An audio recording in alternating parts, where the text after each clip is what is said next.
berjalan dalam firman-Mu, hatiku siap.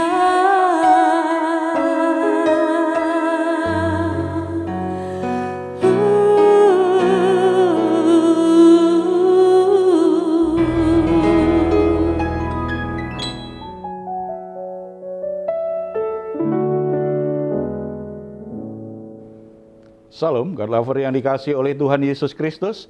Senang boleh bersama-sama kembali dalam program Rest and God. Saudara-saudara yang dikasihi oleh Tuhan Yesus, jerih lelah kita dalam Tuhan tidak pernah sia-sia. Demikian juga ibadah kita.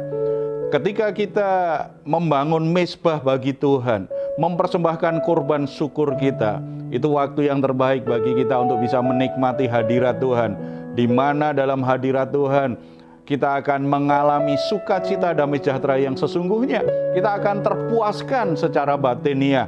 Dan akhirnya kita bisa mendapatkan kelegaan walaupun situasi yang sedang kita hadapi saat ini masih sangat berat. Masalah kita belum selesai. Tetapi percaya dalam Tuhan kita semua akan menjadi kuat, akan menjadi tenang. Sambil menantikan proses selanjutnya, masalah-masalah kita selesai bersama-sama dengan Tuhan. Karena kita percaya apa yang dikatakan Tuhan Yesus kepada kita. Marilah kepadaku semua yang letih lesu dan berbeban berat. Aku akan memberi kelegaan kepadamu. Sebuah janji yang indah yang memberikan pengharapan kepada kita. Mari kita bersatu dalam doa. Bapa di surga, terima kasih karena Engkau senantiasa peduli, Engkau senantiasa penuh dengan kemurahan hati dan ingin menolong kami. Tidak ada satu masalah pun, tidak ada satu pergumulan pun yang saat ini menjadi beban berat kami yang dilupakan Tuhan. Ketika kami menghampiri Engkau, ketika kami menyerahkan kepadamu, maka Tuhan akan memberikan pertolongan. Tuhan memberikan jalan keluar dalam hidup kami, sehingga kami bisa menjalaninya dengan kekuatan yang dari Engkau, menjalaninya dengan ketenangan, kelegaan, karena Tuhan campur tangan dalam masalah kami. Bapa di surga, kami ingin menikmati hadirat-Mu, kami ingin memberikan korban syukur kami kepadamu lewat pujian penyembahan malam hari ini. Dalam nama Tuhan Yesus kami berdoa, amin. Kami mau naikkan pujian dan penyembahan kami malam ini, Bapa. Biarlah semua ini berkenan di hadapan Tuhan. Ku naikkan syukurku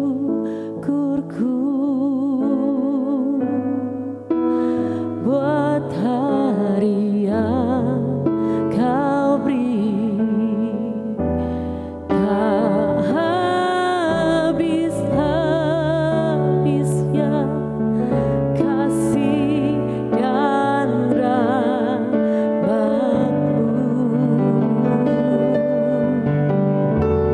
Selalu baru dan tak pernah terlambat pertolongan-Mu. Besar setia-Mu di sepanjang hidupku.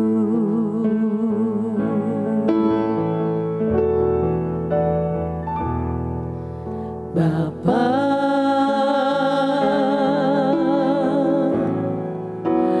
Engkau sungguh baik,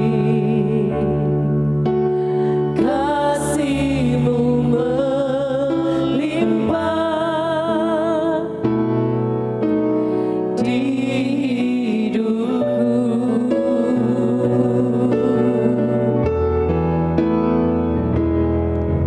Bapa,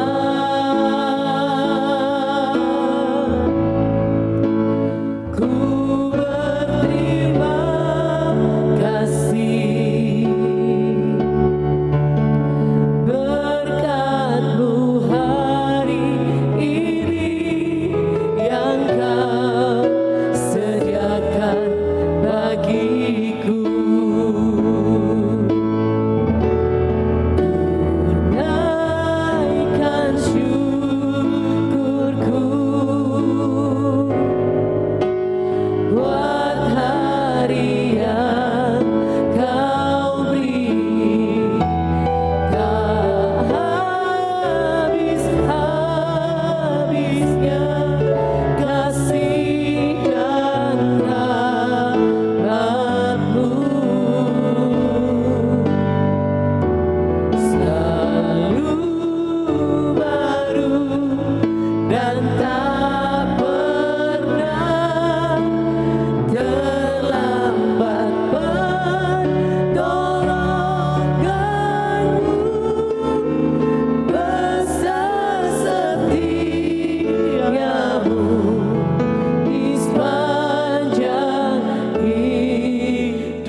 Puji Tuhan karena Allah yang kita sembah itu sungguh amat baik dan senantiasa memberikan kebaikan dalam hidup kita semua. Saudara-saudara, berbicara kebaikan, kita bisa mengerti bahwa kalau di dalam Tuhan, itu pasti kebaikan yang diberikan. Dan Tuhan ingin juga segala sesuatu yang kita berikan kepada Dia, sesuatu yang baik. Kalau terkait dengan ibadah, Tuhan juga ingin ibadah yang baik, ibadah yang berkenan kepada Tuhan. Makanya semuanya harus dilakukan dengan sopan, dengan teratur, dengan tertib. Hal-hal seperti itu harus dilakukan. Walaupun mungkin dengan tata ibadah liturgi yang beraneka ragam. Karena setiap gereja itu mengembangkan liturginya masing-masing. Tetapi tetap prinsipnya sama. Sebuah ibadah yang terpimpin, ibadah yang tertib, ibadah yang sopan.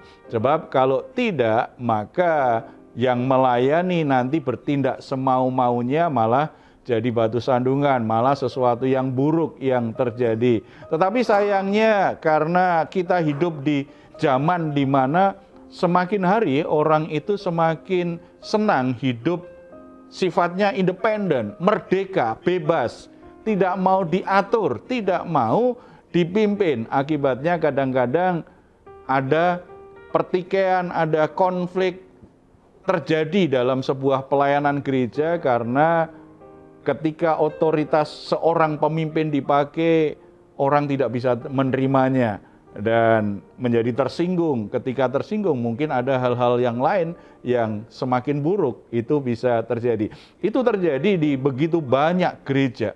Bagaimana ketika seorang pemimpin ingin memakai otoritasnya untuk memimpin, untuk mendisiplin, diberi respon yang buruk di banyak kesempatan, dan akhirnya justru bermasalah dalam pelayanan. Dan kita semua pasti pernah lihat, bahkan mungkin kita ada di sebuah tempat yang seperti itu. Coba ada yang bisa cerita nggak? Minimal apa yang pernah dilihat begitu tentang hal ini? Iya Pak, benar sih Pak. Setiap gereja pasti memiliki aturan-aturan tersendiri ya Pak di dalam betul. Memberikan aturan, maksudnya untuk setiap pelayan-pelayannya ya. Nah, kadang-kadang mungkin sebagai pengurus di dalam, khususnya mungkin praise and worship ya Pak ya, itu tuh kita kadang-kadang memang bingung gitu. Apakah harus memberikan aturan yang ketat, yang strict gitu, atau memang harus dengan agak-agak dilonggarin gitu. Karena kadang-kadang kan ada aturan, misalnya baju jangan terlalu ketat misalnya gitu. Bukan jangan terlalu ketat ya, tidak boleh ketat maksudnya gitu. Atau latihan tidak boleh terlambat gitu ya Pak. Nah kadang-kadang untuk menegur seseorang itu, walaupun misalnya teguran itu sudah disampaikan dengan begitu rupa, dengan kata-kata yang manis, tapi tetap saja orang tersebut tuh bisa tersinggung. Nah, mungkin juga karena tersinggung jadinya nggak mau pelayanan atau jadinya pindah gereja. Nah, itu gimana Pak? Ya itulah realitanya ya, seringkali bisa terjadi begitu. Mesti mempelajari betul itu terkait dengan kedewasaan karakter seseorang, kedewasaan emosi seseorang, dan kedewasaan rohani seseorang. Selain mungkin memang budayanya yang membuat banyak orang itu tidak mau diatur. Tidak maunya ngatur diri sendiri. Padahal kalau dalam pelayanan, apalagi dalam ibadah itu kan kerja tim ya, itu pekerjaan tim, tidak bisa dilakukan sendiri. Kalau tidak tertib pasti ada masalah, tidak bisa memberi pelayanan terbaik untuk Tuhan. Kalau kita mempelajari surat Korintus sangat menarik. Surat Korintus itu, 1 Korintus itu tidak hanya bicara tentang masalah jemaat yang berisi dengan perpecahan. Di jemaat di Korintus itu alami perpecahan karena ada beberapa alasan, tetapi tidak hanya perpecahan ternyata. Terjadi kekacauan dalam ibadah-ibadah mereka. Pertemuan-pertemuan ibadah mereka kacau. Ini bisa menjadi contoh bagi kita. Kalau kita pelajari 1 Korintus, nanti kita akan pelajari ya 1 Korintus 14 ayat 26 sampai 40 terkait dengan pertemuan jemaat. Di situ kita akan temukan prinsip-prinsip penting bagaimana ibadah yang teratur, yang sopan itu bisa dikembangkan dengan baik, walaupun kadang-kadang penerapannya tidak selalu mudah ya. Nggak tahu, kita perlu mengerti prinsipnya saja sih sebenarnya ya, karena memang penerapannya mungkin harus sesuai dengan konteks yang sekarang. Terus bagaimana Pak supaya setiap pertemuan ibadah berlangsung dengan baik? Berlangsung dengan baik ya, bisa jadi teratur seperti yang Tuhan inginkan ya. Kalau kita pelajari di tadi 1 Korintus pasal 14 ayat 26 sampai 40 itu tentang dikasih judul ini oleh lembaga Alkitab, peraturan dalam pertemuan ibadah. Nah, dari situ kita bisa temukan ada beberapa prinsip yang kita bisa terapkan dalam konteks kita di masa kini. Karena memang situasi dan kondisi serta budayanya pasti kan banyak berbeda ketika jemaat Korintus ada dan kita saat ini. Tetapi prinsipnya kita bisa pegang supaya ibadah baik itu bisa kita lakukan dengan sopan, dengan teratur. Yang pertama, keteraturan apa yang perlu diperhatikan? Keteraturan dalam mengekspresikan karunia-karunia rohani. Ketidakdewasaan dan pemahaman yang salah tentang karunia rohani yang ada di jemaat Korintus membuat mereka akhirnya menggunakan karunia rohani itu dalam pertemuan-pertemuan ibadah justru menjadi pamer kesalehan. Mereka ingin menonjol satu sama lain. Mereka ingin memperlihatkan bahwa mereka yang lebih diurapi, mereka lebih diperkenan Tuhan, mereka punya karunia yang hebat.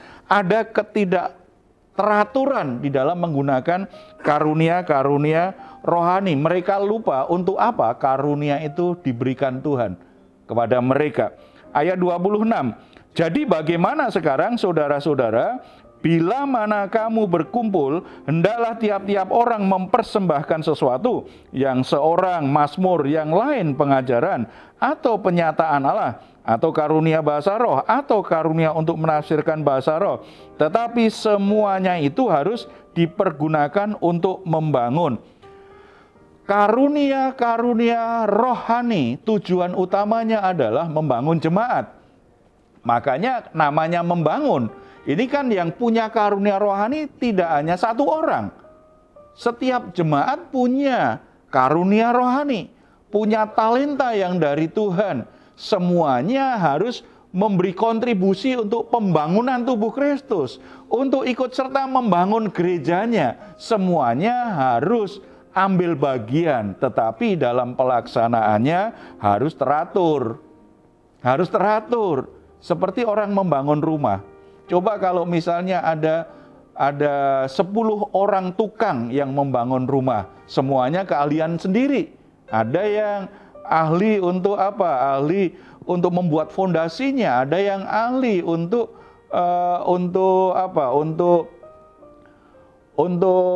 memasang batu batanya, ada yang ahli untuk finishingnya itu, ada yang ahli untuk kayunya.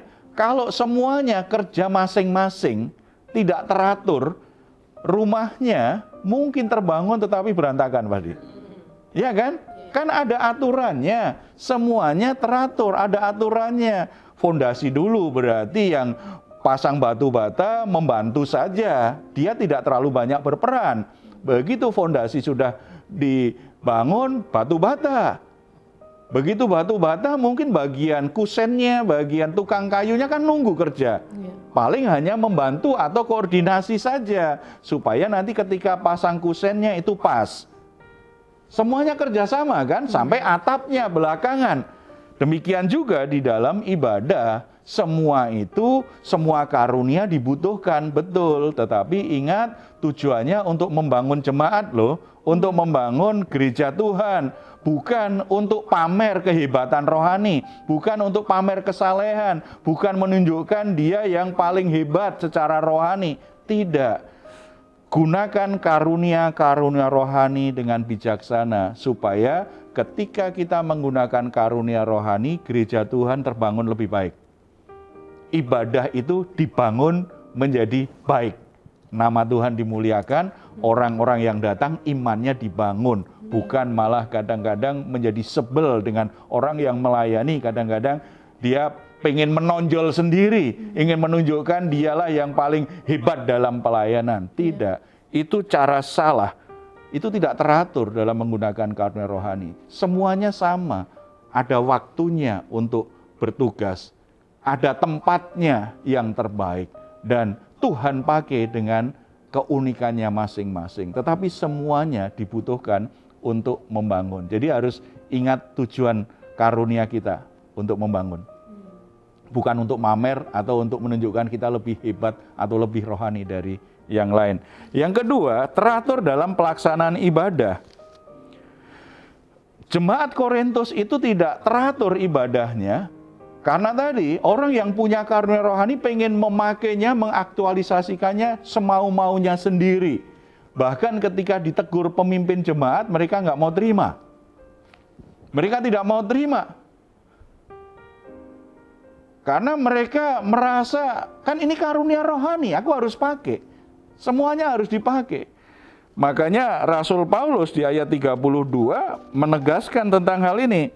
Karunia nabi takluk kepada nabi-nabi. Maksudnya, orang-orang yang melayani dalam ibadah itu harus terpimpin. Dia harus mau dipimpin oleh pemimpinnya. Ada pemimpin yang mengatur, ada pemimpin yang mengarahkan supaya ibadah itu bisa dilaksanakan dengan teratur. Kalau semuanya hanya sesuai dengan kemauannya sendiri, ingin improvisasi sendiri, alasannya apa? Ya ini kan tergantung Roh Kudus nanti gimana bekerja. Kadang-kadang ada banyak orang sembunyi di balik ketidaksiapan melayani, lalu mengatasnamakan Roh Kudus. Ini kan lebih berdosa melayani, tapi berdosa, berbuat dosa. Justru kalau kita sungguh-sungguh siap untuk melayani, kita pasti namanya siap, itu sudah persiapan. Dalam persiapan itulah kita minta pimpinan Roh Kudus. Dalam persiapan itulah kita membuka hati dan pikiran kita, Roh Kudus mengarahkan kita, memberi kita penerangan untuk bisa memahami kebenaran firman Tuhan, untuk bisa memilih lagu-lagu yang tepat untuk ibadah yang akan kita layani. Justru persiapannya itulah yang menentukan bagaimana pelayanan kita. Karena keseriusan kita dalam persiapan itu menunjukkan kita serius melayani Tuhan. Semakin kita asal-asalan melayani, itu menunjukkan kita semakin gak serius sebenarnya. Walaupun mungkin penampilan kita indah dalam ibadah. Tuhan tidak melihat penampilan lahiriah kita. Tuhan melihat apa yang ada di hati kita.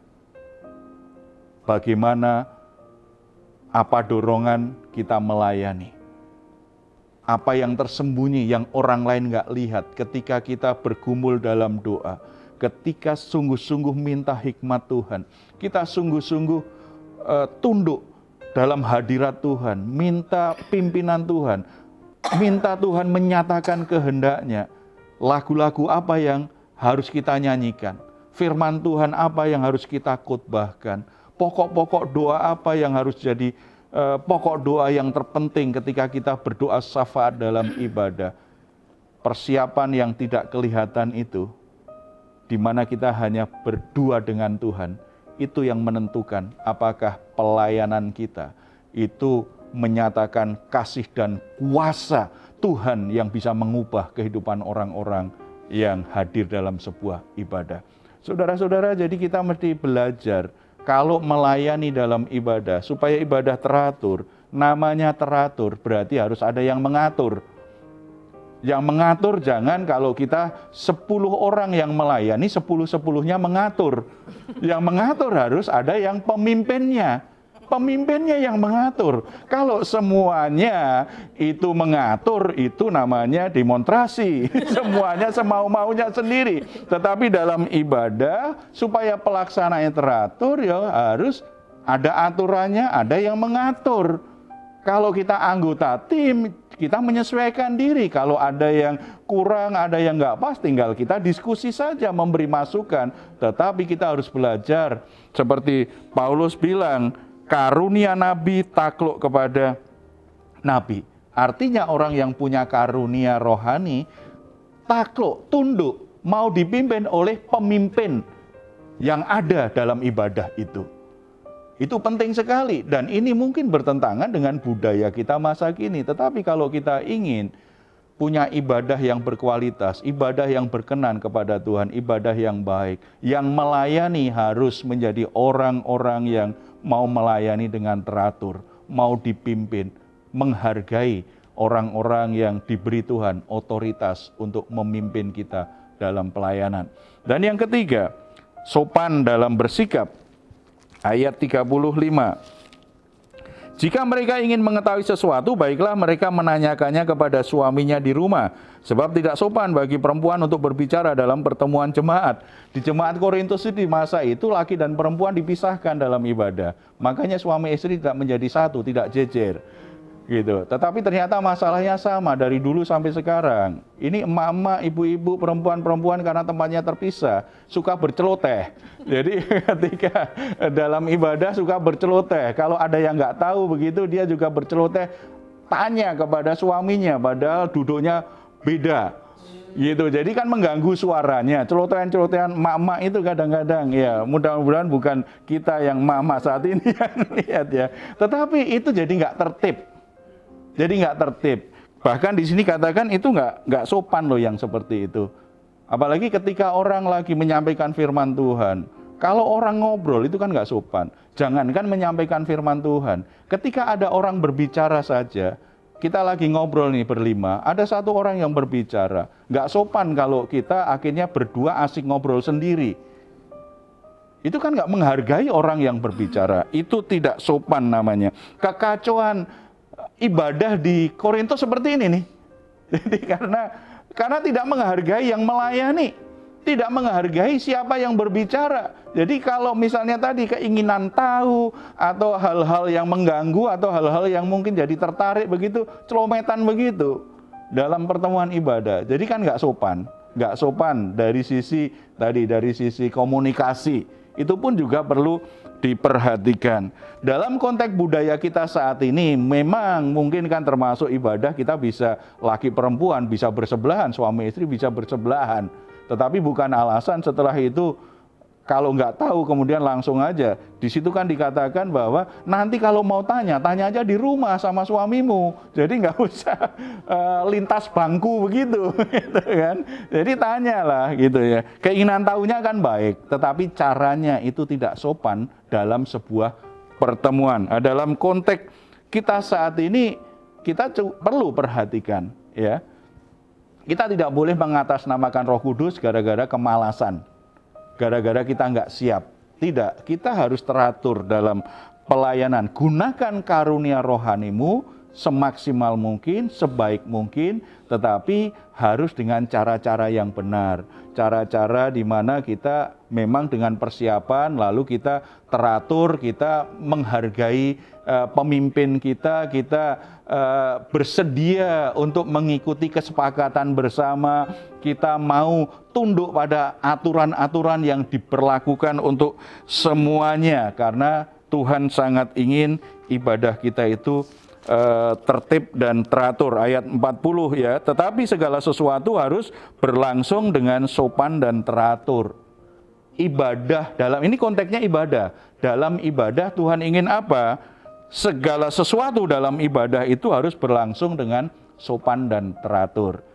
Bagi pelayan-pelayan Tuhan yang melayani ibadah, mari kita tingkatkan kualitas pelayanan kita, karena pelayanan kita untuk Tuhan, untuk Raja di atas segala raja, untuk Tuhan segala Tuhan. Kita harus memberi pelayanan yang terbaik untuk Tuhan.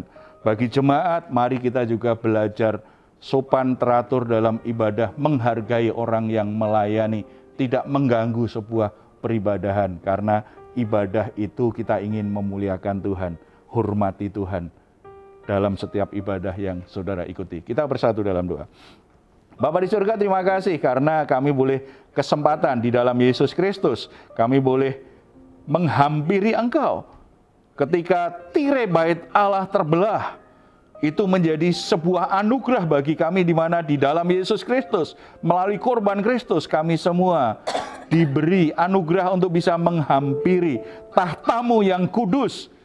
Terima kasih Bapa, sebuah kemuliaan, sebuah berkat yang besar. Kami bisa memanggil Engkau ya Aba, ya Bapa. Seperti seorang anak memanggil Bapa yang begitu mengasihi, Bapa yang begitu baik. Sebuah kedekatan yang luar biasa yang Tuhan sudah berikan kepada kami. Biarlah ketika kami menghampiri Engkau dalam pertemuan-pertemuan ibadah kami sungguh-sungguh memberi yang terbaik bagi Tuhan. Kami melakukannya dengan cara yang sopan, yang teratur, yang seperti yang Tuhan ajarkan. Bagi kami yang melayani, biarlah kami juga melayani dengan hati yang sungguh-sungguh ingin memuliakan Tuhan. Kami ingin menggunakan karunia rohani kami karena kami ingin membangun gereja Tuhan. Kami ingin dipakai Tuhan menjadi bagian dari pembangunan tubuh Kristus. Kami melayani dengan cara yang sungguh-sungguh persiapan dengan baik, teratur dan sopan, sehingga kami tidak menjadi batu sandungan bagi jemaat yang kami layani. Demikian juga bagi jemaat. Sebagai jemaat, biarlah kami juga belajar untuk menghargai orang-orang yang melayani, tidak mengganggu ibadah. Kami bersikap sopan dan teratur dalam ibadah, karena ibadah yang kami lakukan sepenuhnya sebagai tanda kami menghormati Tuhan. Kami ingin memuliakan Tuhan. Terima kasih Bapa, kiranya Engkau hadir dalam pertemuan-pertemuan ibadah yang dilakukan oleh gereja-gereja-Mu, yang dilakukan oleh anak-anak-Mu, baik di rumah tangga, di tempat-tempat, di kantor-kantor, maupun di gereja secara teratur setiap hari Minggu. Mari Bapa, Engkau hadir dalam pertemuan ibadah mereka. Nyatakan kekudusan-Mu, nyatakan kasih dan kebenaran-Mu Tuhan, sehingga jemaat-Mu sungguh-sungguh dibangun hidupnya setiap mereka mengikuti pertemuan-pertemuan ibadah yang ada. Tuhan berkati para pemimpin bangsa kami, presiden, wakil presiden, kepala daerah. Tuhan berkati supaya mereka boleh menjadi alat Tuhan, sehingga gereja-gereja umat-Mu di Indonesia ini bisa beribadah dengan cara yang baik, bisa beribadah dengan benar di hadapan-Mu, tanpa ada gangguan, kelompok-kelompok yang ingin mengganggu anak-anak-Mu untuk beribadah kepada-Mu. Kiranya Tuhan menjamah hatinya, buat hatinya bertobat, buka mata rohaninya supaya mereka bisa mengerti dan melihat kebenaran di dalam Yesus Kristus Tuhan. Terima kasih Bapa di surga. Terpuji nama-Mu, dalam nama Tuhan Yesus kami berdoa. Amin. Amin. Saudara-saudara yang dikasihi Tuhan Yesus Kristus, puji Tuhan kalau sampai saat ini kita masih bisa beribadah. Mari kita terus semangat, terus tekun dan setia beribadah kepada Tuhan dengan cara yang baik. Biarlah melalui ibadah-ibadah itu iman kita terbangun dan kita juga bisa membangun saudara-saudara seiman kita yang lain. Jika saudara saat ini sedang dalam pergumulan, saudara sedang sakit, saudara sedang mengalami pergumulan secara ekonomi dalam pekerjaanmu, dalam rumah tanggamu, maupun saudara punya masalah-masalah lain, saudara ingin membutuhkan dukungan doa, silakan menuliskannya di nomor telepon yang tertera di layar saudara. Tim doa kami akan mendukung saudara dalam doa. Kami percaya bahwa Tuhan yang kita sembah, Tuhan yang Maha Kuasa, sanggup menolong kita semuanya. Kalau saudara ingin memberikan komentar atau ingin menanyakan sesuatu, silahkan menuliskannya di ruang komentar yang ada di channel Diaspora TV. Kami tunggu. Mazmur 4 ayat 8-9. Engkau telah memberikan sukacita kepadaku lebih banyak daripada mereka ketika mereka kelimpahan gandum dan anggur. Dengan tentram aku mau membaringkan diri lalu segera tidur, sebab hanyalah Engkaulah ya Tuhan yang membiarkan aku diam dengan aman. Puji Tuhan, selamat malam, selamat beristirahat. Tuhan Yesus memberkati kita semuanya. Salam.